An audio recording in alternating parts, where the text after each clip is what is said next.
ସମସ୍ତଙ୍କୁ ନମସ୍କାର, ପ୍ରେଜ ଦ ଲର୍ଡ। ଆଜି ପୁନର୍ବାର ଆମେ ବାକ୍ୟର ସୁଯୋଗ ପାଇଅଛୁ ଶିଖିବା ନିମନ୍ତେ। ତ ସାରା ପୃଥିବୀରେ ଯୀଶୁଙ୍କର ଜନ୍ମ ଉପଲକ୍ଷେ ବା ବଡ଼ଦିନର ଗୋଟେ ପର୍ବ ଭାବରେ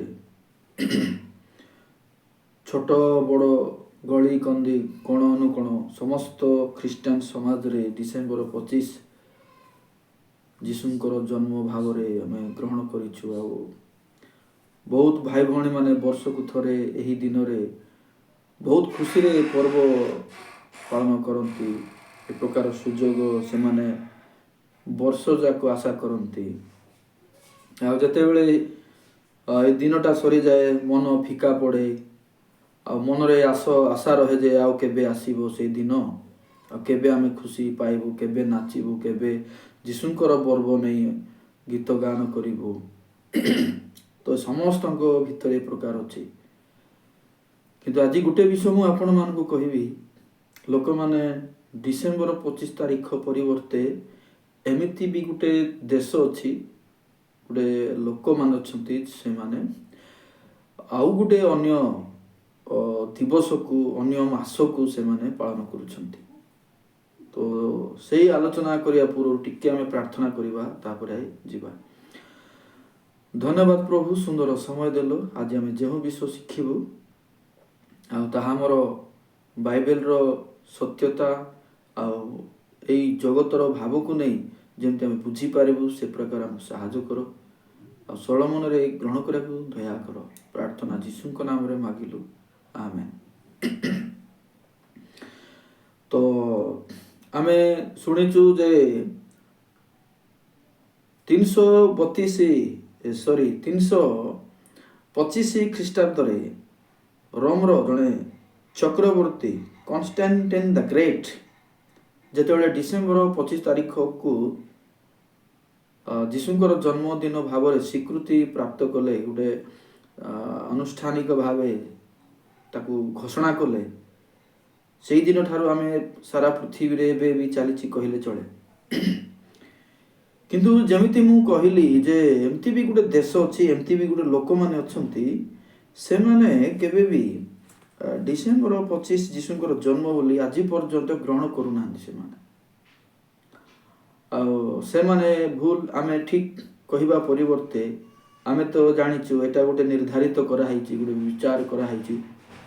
ତେଣୁ ଏହାର ସତ୍ୟ ପ୍ରକୃତରେ କ'ଣ, ଆଉ କାହିଁକି ସେମାନେ ଡିସେମ୍ବର 25କୁ ଯୀଶୁଙ୍କର ଜନ୍ମଦିନ ଭାବରେ ଗ୍ରହଣ କରୁନାହାନ୍ତି, ସେମାନେ ଇଚ୍ଛା କରୁନାହାନ୍ତି। ତ ସେମାନେ କିଏ ହେଇଥିବେ? କିଏ ସେମାନେ ଯୀଶୁଙ୍କର ଜନ୍ମଦିନ ଡିସେମ୍ବର 25 ବୋଲି ଗ୍ରହଣ କରିପାରୁନାହାନ୍ତି? କେଉଁ ଦେଶ, କେଉଁ ଜାଗାରେ ସେମାନେ ରହୁଛନ୍ତି?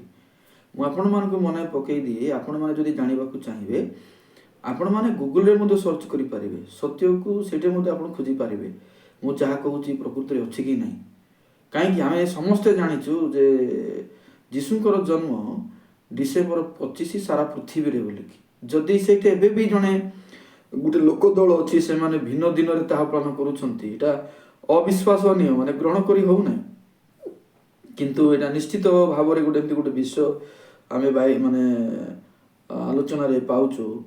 ଆଉ ତାହା ହେଉଛି ଆର୍ମେନିୟ ବୋଲି ଗୋଟେ ଲୋକ ଅଛନ୍ତି, ଆର୍ମେନିୟ ଗୋଟେ ଲୋକମାନେ। ଆଉ ସେମାନେ କେବେ ବି ଡିସେମ୍ବର 25କୁ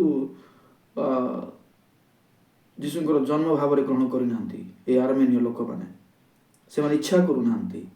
ତାଙ୍କର ମତ ଅନୁସାରେ ସେଟା ଠିକ ନାହିଁ। ତାଙ୍କର ମତ ଅନୁସାରେ ଡିସେମ୍ବର 25 ଯୀଶୁଙ୍କର ଜନ୍ମ ନାହିଁ, ସେ ଅନ୍ୟ କିଛି।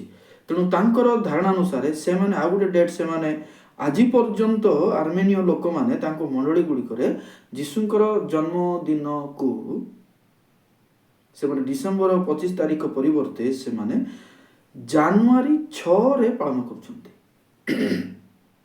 ଜାନୁଆରୀ 6 ତାରିଖରେ ଯୀଶୁଙ୍କର ଜନ୍ମ ଦିବସ ବୋଲି ସେମାନେ ପାଳନ କରୁଛନ୍ତି। ଆଶ୍ଚର୍ଯ୍ୟ ଏଇଟା। ଆଉ ସମଗ୍ର ପୃଥିବୀ ଡିସେମ୍ବର 25 ଯୀଶୁଙ୍କର ଜନ୍ମଦିନ ମାନିଲା ବେଳେ, ସେମାନେ ଗୋଟିଏ ଦଳ ଆର୍ମେନିୟ ଲୋକମାନେ ଜାନୁଆରୀ 6 ତାରିଖରେ ଯୀଶୁଙ୍କର ଜନ୍ମ ବୋଲି ସେମାନେ ଏବେ ବି ମାନନ୍ତି।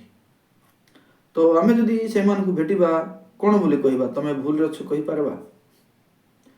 ଆମେ ଡିସେମ୍ବର 25 ପାଳନ କରୁଛୁ, ଆମେ ଠିକ୍ ବୋଲି କହିପାରିବା? ତ ସେମାନେ ଠିକ୍, ଆମେ ଭୁଲ ସେମିତି କିଛି ନାହିଁ, କିମ୍ବା ଆମେ ଠିକ୍ ସେମାନେ ଭୁଲ ସେମିତି କିଛି ନାହିଁ। ଯେହେତୁ ବାଇବେଲରେ ଯୀଶୁଙ୍କର ଜନ୍ମ ସମ୍ପୂର୍ଣ୍ଣ କ୍ଲିଅର ଭାବରେ ଯେହେତୁ ଲେଖା ହିଁ ନାହିଁ, ତେଣୁ ଯିଏ ଯେଉଁଟା ଭାବିଲେ ସେ ଅନୁସାରେ କରୁଛି। କିନ୍ତୁ ଯିଏ ଯାହା ବି କରୁ, ମୁଁ ଗୋଟେ ବିଷୟ କହିବି, ଯୀଶୁ କ'ଣ ପାଇଁ ଜନ୍ମ ହେଲେ, କ'ଣ ପାଇଁ ମଲେ, କ'ଣ ପାଇଁ ପୁନରୁତ୍ଥିତ ହେଲେ, ଏଇଟା ଜାଣିବା ଦରକାର। ନଚେତ ଜନ୍ମଦିନରେ ଆପଣ ଯେତେ ଖୁସି ମୌଜ ମଜଲିସ୍ କରନ୍ତୁ, କିଛି କାମକୁ ଆସିବ ନାହିଁ। ସେଥିପାଇଁ ସେଇଟା ହେଉଛି ମୁଖ୍ୟ, ସେଇଟା ହେଉଛି ମୁଖ୍ୟ ଉଦ୍ଦେଶ୍ୟ।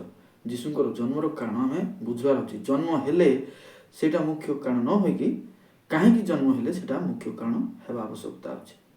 ତେବେ ଯେତେ ବିବାଦୀୟ ମଧ୍ୟରେ ଗତି କଲେ ମଧ୍ୟ ଆମମାନେ ଯୀଶୁଙ୍କ ନିକଟକୁ ବା ସ୍ୱର୍ଗକୁ ଯାଇପାରିବା।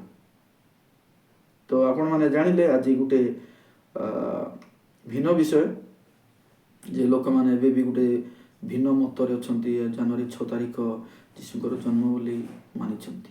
ତ ଆମେ ଡିସେମ୍ବର 25କୁ ମାନୁଛୁ। ତ ଏଇଟା 25କୁ ମାନିବା କିମ୍ବା ଜାନୁଆରୀ 6କୁ ମାନିବାଟା ମୁଖ୍ୟ ନୁହେଁ, ଯୀଶୁଙ୍କୁ ମାନିବାଟା ହେଉଛି ମୁଖ୍ୟ ବିଷୟ।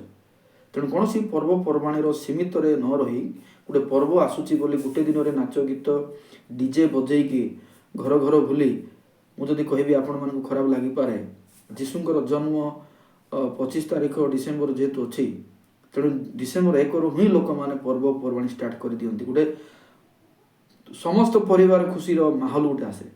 କିନ୍ତୁ ପ୍ରିୟ ଭାଇ ଭଉଣୀମାନେ, ପ୍ରଭୁଙ୍କର ଦାସମାନେ, ସେତିକିରେ ସୀମିତ ହେବାଟା ଆମମାନଙ୍କର ବିନାଶ। ଆମେ ସତ୍ୟ ଜାଣିବାର ଅଛି ଯୀଶୁ କ'ଣ ପାଇଁ ଜନ୍ମ ହେଲେ। କାହିଁକି ମୁଁ ଯଦି ଏଇ ଦିନକୁ ମାନୁଛି, ଆଉ ଜଣେ ଆଉ ଗୋଟେ ଦିନକୁ ମାନୁଛି, ଯୀଶୁଙ୍କୁ ନାହିଁ। ତେଣୁ ସେଥିପାଇଁ ଦିନ ମୁଖ୍ୟ ନୁହେଁ, ଯୀଶୁ ହେଉଛନ୍ତି ମୁଖ୍ୟ। ସେ ଆମ ପାଇଁ ମଲେ, ଆମ ପାଇଁ ସମାଧି ହେଲେ, ଆମ ପାଇଁ ଉଠିଲେ, ଆଉ ଆମକୁ ପାପ କ୍ଷମା କଲେ। ଏହି ସତ୍ୟତା ଆମ ହୃଦୟରେ ଯେମିତି ସ୍ଥିର ହୋଇକି ରୁହେ। ମୁଁ ଆଶା କରୁଛି ଆଜିର ଆଲୋଚନା ଆପଣମାନଙ୍କୁ ବହୁତ ଉତ୍ସାହିତ କରିଥିବ, ଶିକ୍ଷାରେ ଆପଣମାନଙ୍କୁ କଢ଼େଇ ନେଇଥିବ। ଏହି ଭରସା ରଖି ସମସ୍ତଙ୍କୁ ବିଦାୟ ନେଉଛି। ସମସ୍ତଙ୍କୁ ପ୍ରେଜ୍ ଦ ଲର୍ଡ। ନମସ୍କାର।